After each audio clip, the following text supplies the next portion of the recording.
Sen Conte and Chan Kanjalo both said that this is what the association stands for, and they hope to do more in the coming years, especially in the health sector. The matron of the health center could not say much but appreciate what the association has done for the health center, saying these are some of the most needed items in the health center. Mothers of newly born babies that were lucky to witness the ceremony were given clothes and other baby materials. They too could not hide their excitement. This is not the first time that the Gambia Fashion Designers Association dole out to the health sector, and according to them, it won't obviously be the last. For Grts News, I am Fatou Jassi. Well, following an earlier press release of August 9, 2013 from the Office of the President, consultations between relevant government authorities and introduction of the revised licensing guidelines, the general public is hereby informed that the Central Bank of the Gambia has commenced the relicensing of illegal foreign exchange bureaus. A media release from the CBG says the following is the first batch of licensed foreign exchange bureaus to conduct business: Beba Financial Services Bureau de Change, Cham and Associates Bureau de Change, Unity Foreign Exchange Bureau, Una Foreign Exchange Bureau, MCSA Foreign Exchange Bureau, J Financial Services Bureau de Change, Financial Investment de Gambia, FIG Bureau de Change, M&G Foreign Exchange Bureau, MJ Financial Services and Bureau de Change, Nemajula Financial Services, Foreign Exchange Bureau, Hewal Financial Service and Bureau de Change, Giovanna Foreign Exchange Bureau, OG Financial Service Bureau de Change, Gomane Foreign Bureau de Change, Guyana Financial Service and Bureau de Change, IG Financial Service Bureau de Change, and Immediate Financial Service Money Transfer and Bureau de Change. The licensed bureaus and other authorized foreign exchange leaders, the release adds, are strongly warned to desist from activities detrimental to the smooth functioning of the foreign exchange market, and that dealers exchange in unlawful practices would be severely sanctioned. Persons and other businesses that allow their premises to be used for foreign exchange bureau business shall be dealt with by the law. The Central Bank of the Gambia, the release continued, wishes to reassure the public that it will continue to work with the Gambia Police Force to curb the destabilizing activities of illegal foreign exchange operators. The release ends. Hundreds of volunteers from 6 communities in the southern Senegalese region of Casamance and the Bojang, Bajan, Manga families took part in farming activities on President Jammeh's mother's farm in Bujinga village. The exercise involved plowing on Aja Fatu Asombi Bojang's vast groundnut field. Samuel Bar reports.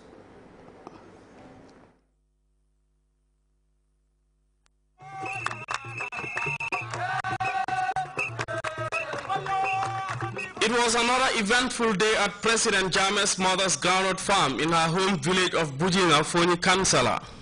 Dozens of volunteers from more than 6 communities in the Senegalese region of Casamance joined the Bojang, Bajan and Manga families to plow and cultivate Aja Asombi Bojang's 10-hectare groundnut farm. These professional farmers, in their own respect, made a very incredible job by completely plowing the President's mother's vast groundnut land. They are never left behind any time President Jammeh calls for help, as they are always eager to work for him. Disembarking on the farm in the morning with their farming implements, indicating their resolve to conquer the task at hand, they got the job done within few hours. Following President Jammeh's just-ended Meet the People store, he reiterated in numerous occasions the need for people to farm to make a food self-sufficient Gambia. With this message being the key focus of the tour, the President's mother, leading by example, cleared and cultivated a farm of several kilometers in her village, a move seen by many as a way of responding to his son's back to the land clarion call. While these energetic men and women trod their way to the end of the farm, they were joined by Pa Usman Bojang, whose presence at the groundnut farm was seen as an impetus to the workers. The KGI manager expressed delight for the support these volunteers rendered to his aunt. These communities are the latest to lend support to the Jammeh family, as more and more people recognize the positive bearing this agricultural undertaking have on the lives of the citizenry. Samuel Ba, Grts.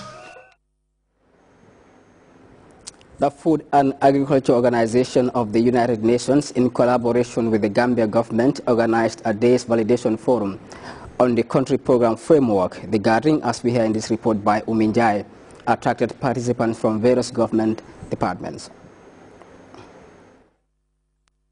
The Country Program Framework (CPF) is the culmination of extensive consultations with a wide range of stakeholders and partners within and outside the country. This framework has been formulated to ensure synergies and complement with long and medium-term development frameworks on the Program for Accelerated Growth and Development 2012 to 2015.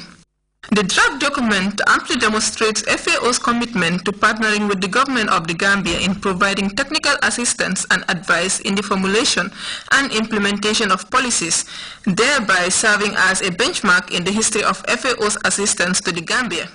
I must say that the Food and Agriculture Organization, in cooperation with the government of the Gambia, is about or have made a significant departure from the age-long ad hoc demand-driven project approaches they have been involved in. The FAO, moving to a long-term needs-driven result, will do a great deal of good to the Republic of the Gambia and the farming community in general. Having a very good document is one thing, and translating it into concrete action on the ground, it's another thing. So I would like to, at this point, urge that we all put our hands together and to collaborate effectively, and create the necessary partnerships, the synergies and complementarities as outlined in the document, which are prerequisites for really getting something solid on the ground by 2016. This move, as seen by individuals, is one of the most significant moves taken towards agricultural development in the Gambia. This move, as far as I'm concerned, could be regarded as one of the most significant moves that has been taken towards agricultural development in this country. I think the move is beneficial because it will improve or it will enhance on sustainability. This country program framework is the blueprint for development cooperation between the government of the Gambia and the FAO in their quest for sustainable natural resource in the country. Uminjai, GRTS. Well, over now to news just in. The President, His Excellency Sir Professor Alhaji Dr. Yahya Jammeh, has ordered for the relocation of people in certain parts of Talindi Medina as government searches for a definitive solution to the flash floods that render the whole neighborhood inhabitable every year. The Gambian leader who spoke to GRTS while touring the area and other parts of the KMC also lamented the maintenance problems gripping road networks, especially Bundung and Latrikunda. That story on Professor Jammeh's outing today will air in our tomorrow's newscast. Meanwhile, the management of Gambia Ports Authority is hereby informing the general public that due to technical problems affecting the ferries, services along the Banjul-Bara route will be disrupted till further notice. Furthermore, due to strong winds, rains and high tide of the year, ferry service will now close at 7 p.m. for safety reasons. Meanwhile, all lorries carrying heavy goods and articulated trucks are advised to use the Trans-Gambia crossing points. GPA engineers, the release states, are working very hard to restore normal services and solicit the understanding of the general public and as well apologize for any inconvenience caused. Well, that press release there takes us to our first break. We'll be back with news from beyond our borders. Stay tuned.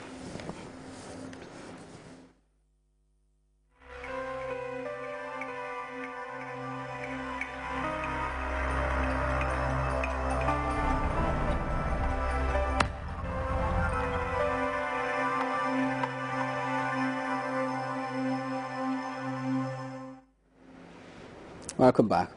As allegations about the use of chemical weapons by pro-government forces in Syria intensify with international calls for urgent investigation, ITV, the British broadcaster, has released an extremely graphic video providing fresh evidence of increased human carnage.